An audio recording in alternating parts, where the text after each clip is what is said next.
Kembali lagi di Cahaya Hati Indonesia dan kita masuk ke dalam segmen khusus Ngaji Yuk. Masya Allah ya.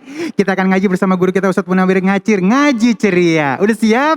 Ngaji yuk. Ayo.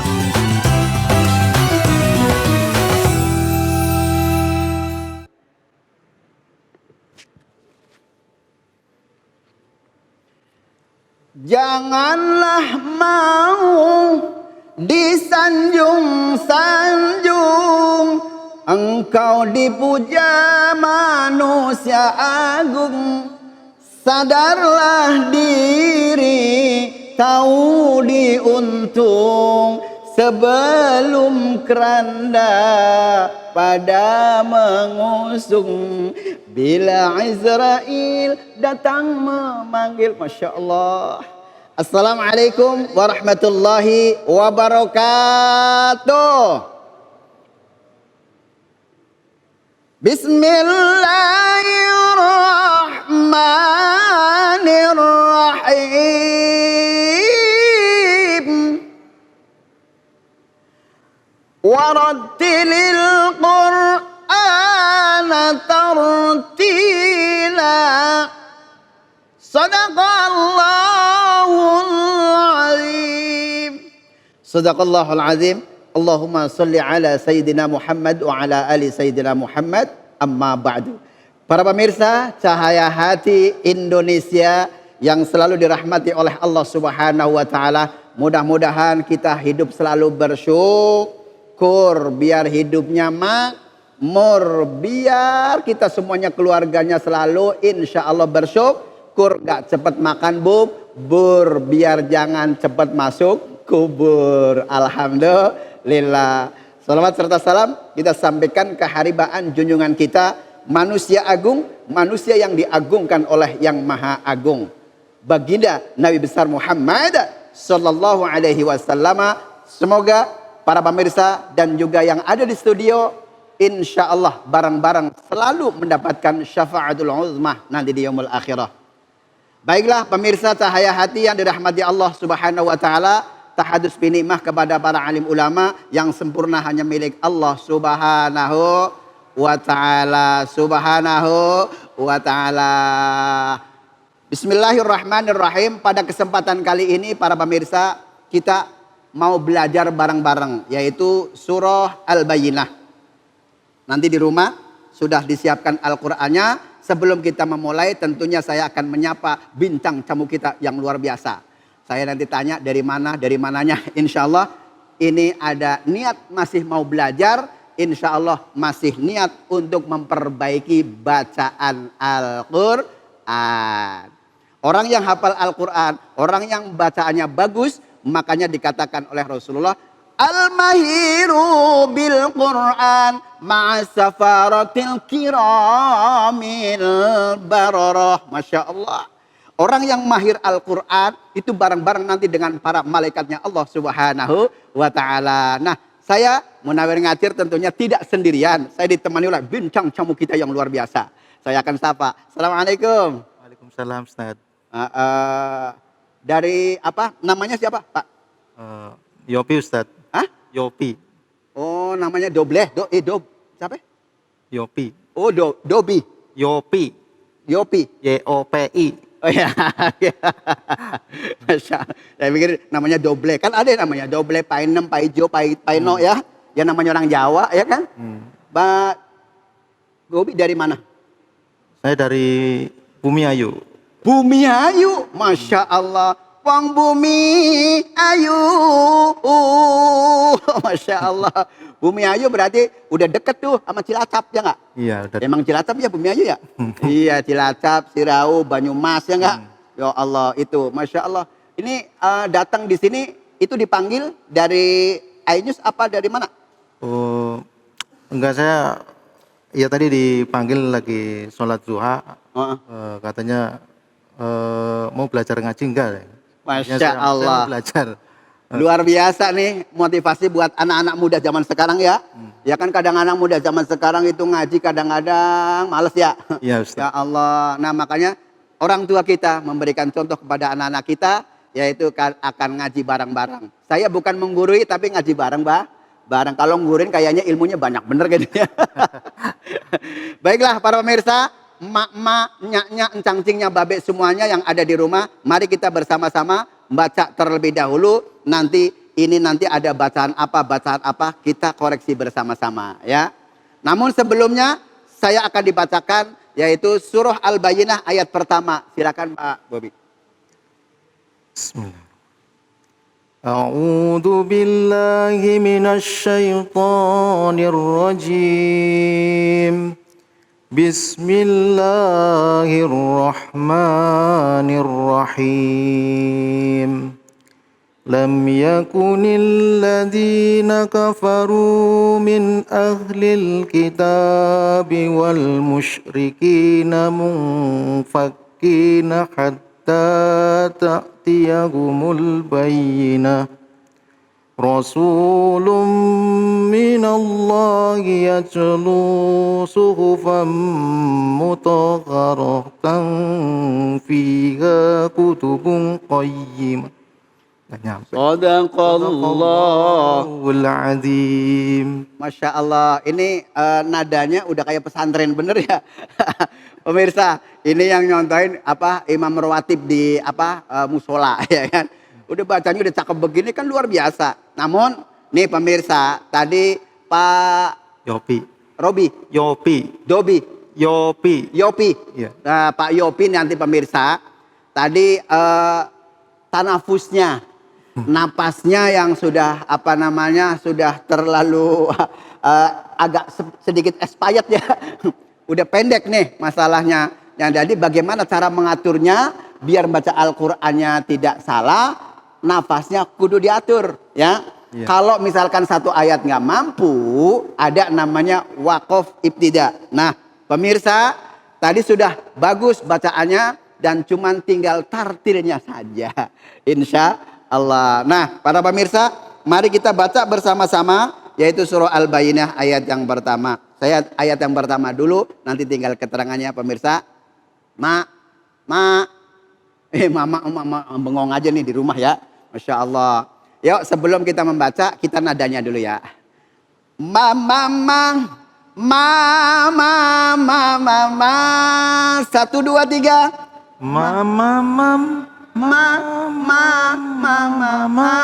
Enak, nah Masya Allah. Baru kali ini ya denger ya.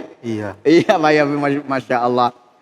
A'udzu billahi minasy syaithanir rajim. 1, 2, 3. A'udzu billahi minasy syaithanir rajim. Satu aja Pak Yopi ya.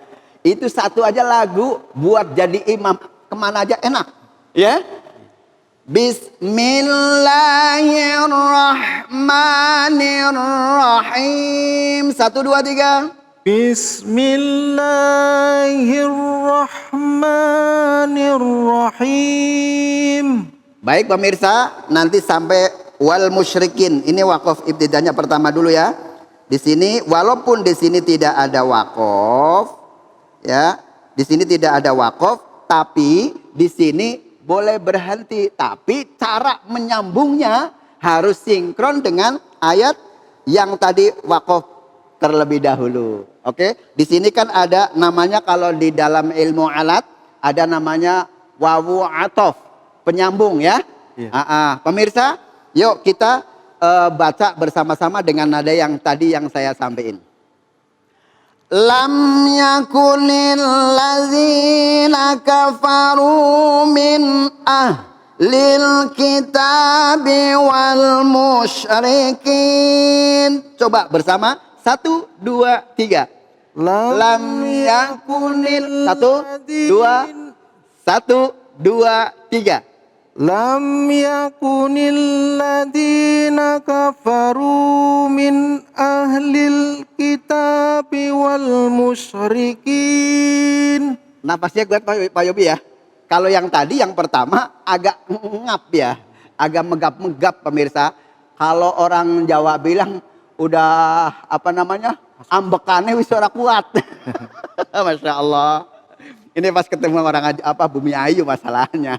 Bumi Ayu kan ngidul sedidik ya, ngidul sedidik gandrung ya, gandrung sudah jadi ya, Masya Allah. Nah, pemirsa, nanti ini mengulangnya dari wal musyrikin, karena di sini ada namanya wawu atof nih di sini wawu atof, Masya Allah. Nah, di sini ya, di sini ada wawu atof, wawu penyambung. Wal musyrikina mufakkina hatta ta'tiyahumul bayyinah. 1, 2, 3. Wal musyriki. Ulangi lagi. Wal musyriki. Shinnya harus tafasyi, nyembur. Pemirsa kudu nyembur. Ya, 1, 2, 3. Wal musyrikina munfakkina hatta ta'tiyahumul bayyinah. Masya Allah. Tadi di ilmu tajwidnya ini ada huruf shin, ini harus tafasyi. Tafasyi artinya apa? Yaitu nyembur. Syaitan. Begitu ya. Nah, di sini pemirsa ada namanya hukum nun mati atau tanwin. Nah, di sini apabila ada hukum nun mati, yaitu ada tanwin juga.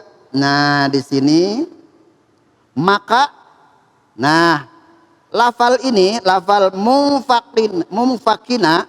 Nah, di sini pemirsa alasannya bagaimana? Nun mati ketemu fa, maka dibaca ikhfa. Pemirsa yang ada di rumah yang dulu pernah belajar di atau di MI ya, dulu pasti ada namanya kitab Hidayatus Sibyan ya. Dulu kalau membaca begini, kalau huruf ikhfanya begini, sifdasana kam jadasat sun qad sama dum tayyiba sifti tu zalima. Itu namanya huruf ikhfa. Apabila bertemu huruf ikhfanya, yaitu ketemu nun mati bertemu dengan salah satu huruf yang ke-15 itu, maka dibaca ikhfa. Pemirsa, nah, dibaca ikhfa. Ikhfa artinya samar. Samar itu transparan, jelas, kelihatan tapi nggak jelas, ya kan? Beda dengan izhar, ya Pak Yopi ya. Kalau misalkan izhar, makanya kalau di pesantren ada keterangan, makanya harus izhar dulu, jelas dulu, gitu loh. Artinya apa? Maksudnya satu, untuk mengingatkan pelajaran bacaan izhar. Yang kedua, jadi ngerti maksud apa yang bacaan izhar itu sendiri. Understand Pak Yopi? Understand dah, biar cepet aja ya. Masya Allah. Nah, kemudian mufakkina, jangan sampai bacaan ini terbalik ya. Dari huruf kaf, jangan huruf qaf. Kadang-kadang udah semangat ya Pak Yopi ya. Kadang-kadang kaf dihurufin qaf. Mufaqqi. Nah, begitu kan? Terlalu menekan banget. Jadi di sini huruf kaf ya. Kaf salah satunya di dalam hukum nun mati ini adalah bacaan ikhfa. Ibu baca yuk bacaan ikhfa bareng-bareng dengan bintang tamu kita. Mufakkina. 1, 2, 3. Munfakkina. Ulangi lagi. 1, 2, 3. Munfakkina. Munfakkina. Itu kan mudha'af. Kafnya ada tasdidnya ya. Pemirsa, kafnya itu ada tasdidnya, makanya harus ditekan sedikit. Munfakkina. 1, 2, 3. Munfakkina. Nah, begitu. Walaupun tadinya huruf hijaiyahnya udah fase, tapi kalau misalkan talaki dengan guru, di hadapan dengan guru, udah nasab keilmuannya dapat. Begitu anaknya bisa membaca Al-Quran, bisa doain orang tua, ya enggak? Dan mohon maaf, ini kesempatan luar biasa di pandemi seperti ini. Nah, di rumah banyakin membaca Al-Quran. Karena apa? Orang yang diuji oleh Allah itu akan lebih sabar. Apalagi membaca tadabbur ayatnya, Masya Allah. Membaca tentang kiamat, membaca tentang musibah, ya kan? Nah, kayak tadi kan syairnya, Masya Allah. Bila Israel datang memanggil, jasad terbujur di pembaringan. Coba kalau kita sudah terbujur, anaknya nggak bisa baca Al-Quran. Terus kemudian anaknya ini selalu mencaci maki kepada orang tua. Nggak punya ilmu agama, bahkan Al-Quran nggak bisa baca. Akhirnya kenapa pemirsa? Pengalaman sekali. Ketika mempunyai anak, menjadi anak yang soleh. Terus kemudian tidak membaca Al-Quran. Apa orang tua yang diharapkan dari anak-anak kita? Harta tidak punya, sedekah tidak punya, ilmu tidak punya. Akhirnya diharapkan adalah anak-anak kita agar bisa mendoakan kepada kedua orang tua. Ketika orang tua kita sudah meninggal dunia. Nah, apakah masih ada orang yang sudah meninggal itu, Pak Yopi ya? Terus kemudian berbuat baik kepada kedua orang tua? Ada. Makanya Nabi mengatakan begini, hal baqiya min birri abawaya syai'un abirruhuma min ba'di mautihima. Adakah masih ada orang tua saya sudah meninggal dua-duanya, terus kemudian saya belum bisa berbuat baik kepada kedua orang tua? Baca Al-Quran suratul Fatihah buat orang tua kita, Masya Allah. Inilah mudah-mudahan dengan pelajaran membaca Al-Quran ini akan menguatkan anak-anak kita agar bisa mendoakan kepada kedua orang tua kita. Nah, tentunya bagaimana? Makanya kita wa yu'allimul kitab, ajarkan Al-Quran. Orang yang mahir dalam Al-Quran nanti akan bersamaan dengan malaikat-malaikatnya Allah Subhanahu wa Ta'ala. Saya terima kasih dengan Pak Yopi yang sudah mendampingi saya, dan insya Allah ini buat pelajaran buat kita semuanya. Bukan mengajari tapi ngaji bareng-bareng. Mudah-mudahan esok bisa berjumpa kembali melanjutkan ayat yang berikutnya. Insya Allah buah jeruk, buah duren, Cakep. buah pisang, dong-dong. Cakep. Itu nama-nama buah, Mak. Sekian dan terima kasih. Wassalamualaikum warahmatullahi wabarakatuh. Waalaikumsalam warahmatullahi wabarakatuh. Masya Allah, Ali ini happy banget kalau guru kita Ustadz Munawir Ngacir ngajarin ngaji yuk. Kenapa? Kita ngajinya jadi ceria ya, Masya Allah ya. Dan mudah-mudahan apa yang diajarkan oleh beliau bisa kita amalkan, Masya Allah. Jangan kemana-mana, tetap bersama kami di Cahaya Hati Indonesia.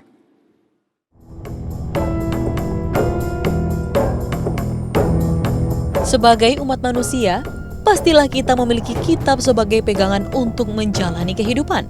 Al-Quran adalah kitab suci umat Islam. Kehadirannya adalah sebagai petunjuk bagi manusia dan merupakan prinsip-prinsip dasar untuk semua masalah kehidupan. Kitab suci ini juga menjelaskan tentang penciptaan jagat raya serta makhluk-makhluknya. Sebagai umat muslim, tentunya kita pernah dengar kisah Nabi Musa alaihissalam yang diperintahkan oleh Allah Subhanahu wa Ta'ala untuk menyelamatkan kaumnya dari kekafiran. Nabi Musa juga diutus untuk menyadarkan penguasa Mesir saat itu, yaitu Raja Fir'aun yang menganggap dirinya sebagai Tuhan. Kemudian Allah Subhanahu wa Ta'ala memerintahkan Nabi Musa untuk memukulkan tongkatnya ke air Laut Merah, dan tongkat itu membelah Laut Merah menjadi dua. Saat Nabi Musa sudah tiba di daratan dan Fir'aun masih di tengah lautan, Allah Subhanahu wa Ta'ala mengembalikan lautan seperti semula, sehingga Fir'aun dan prajuritnya tenggelam di dasar laut. Jauh sebelum ilmu pengetahuan modern mampu menemukan jasad Fir'aun, Al-Quran terlebih dahulu mengisyaratkan bahwa jasadnya akan ditemukan. Namun, penemuan jasad tersebut ditunjukkan Allah Subhanahu wa Ta'ala sebagai pelajaran bagi generasi selanjutnya. Kisah ini begitu banyak menyimpan hikmah bagi setiap umat manusia dan umat muslim. Jasad Fir'aun yang Allah Subhanahu wa Ta'ala selamatkan pun telah diawetkan hingga saat ini. Sehingga pada zaman sekarang, semua orang dapat melihatnya di Museum Mesir. Kisah tentang Fir'aun yang jasadnya masih utuh ini ternyata menarik perhatian setiap orang, terutama dari kalangan ilmuwan yang meneliti jasad Fir'aun untuk mengetahui bagaimana jasadnya tenggelam dan masih tetap utuh.